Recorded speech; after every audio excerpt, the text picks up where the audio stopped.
pernah mendengar negara-negara seperti Finlandia, negara Jepang, negara Singapura, Amerika, itu adalah negara-negara yang pendidikannya baik, SDM-nya juga baik.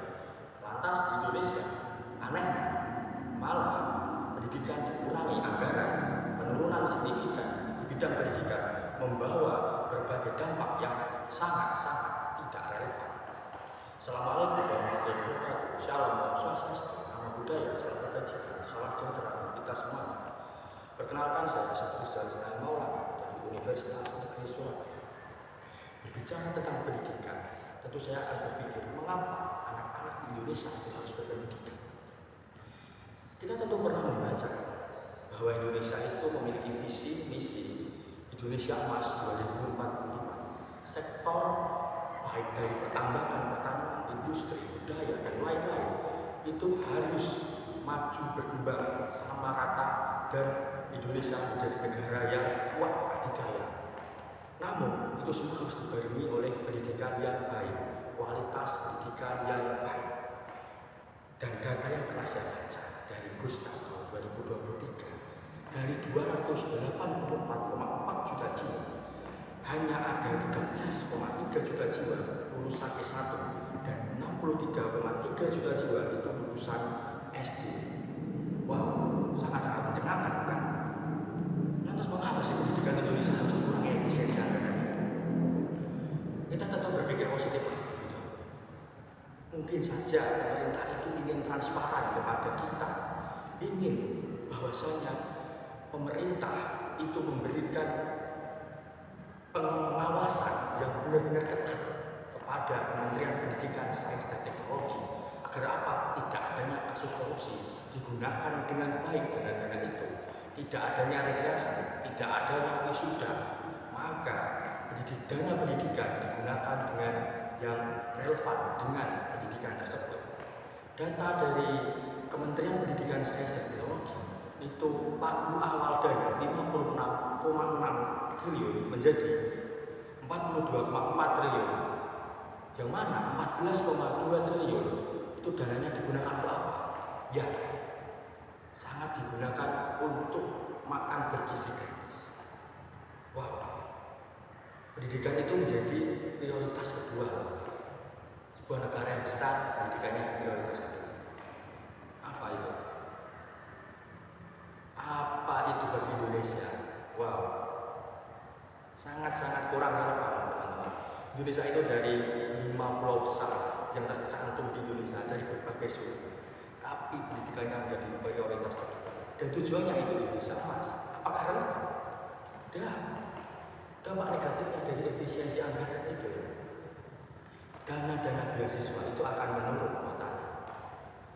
Bisa jadi penerimanya akan dikurangi dan dapatnya uangnya atau kuota dari uangnya, jumlah total uangnya itu akan berkurang. Jadi anak-anak siswa yang ingin menjadi berkuliah itu akan berpikir 2 kali. Dana yang dulunya diharap-harapkan menjadi ketidakpastian, menjadi kurang dari apa yang dipikirkan mereka. Mereka itu akan berpikir secara moral. Kalau aku berkuliah dan aku kurang dana, apa yang aku lakukan nantinya? Bahkan beasiswa KIP itu akan dikurangi 10%. Beasiswa KIP, beasiswa yang benar-benar diidamkan, dikurangi 10%. Lantas strategi efektifnya adalah tetap dengan dana yang sedikit, lakukanlah pelatihan kepada 1 guru, 2 siswa, 3 dosen, 4 mahasiswa. Karena 4 komponen utama dalam pendidikan itu harus lebih ditekankan. Guru di Indonesia itu masih kurang, siswa di Indonesia masih sangat-sangat rendah. Jadi kita perlu meningkatkan keempat komponen tersebut. Yang kedua, Indonesia kan sudah tercantum dalam SDGs, kan? Mengikuti SDGs.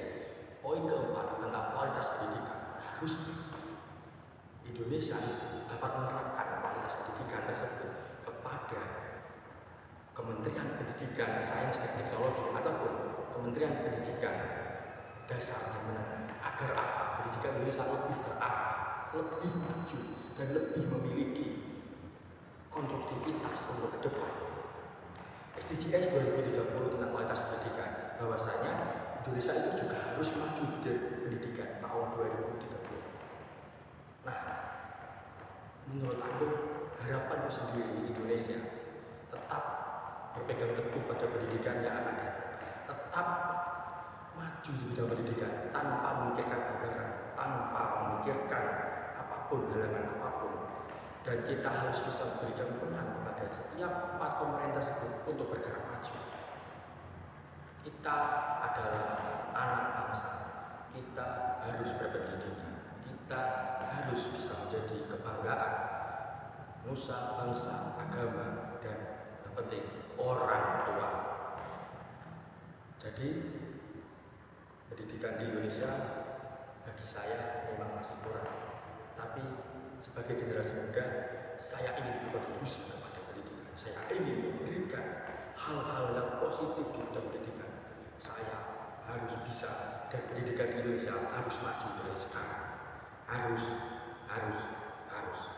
Tetaplah menjadi manusia yang terus belajar, semangat untuk berkembang dan bisa menjadi bermanfaat untuk orang lain.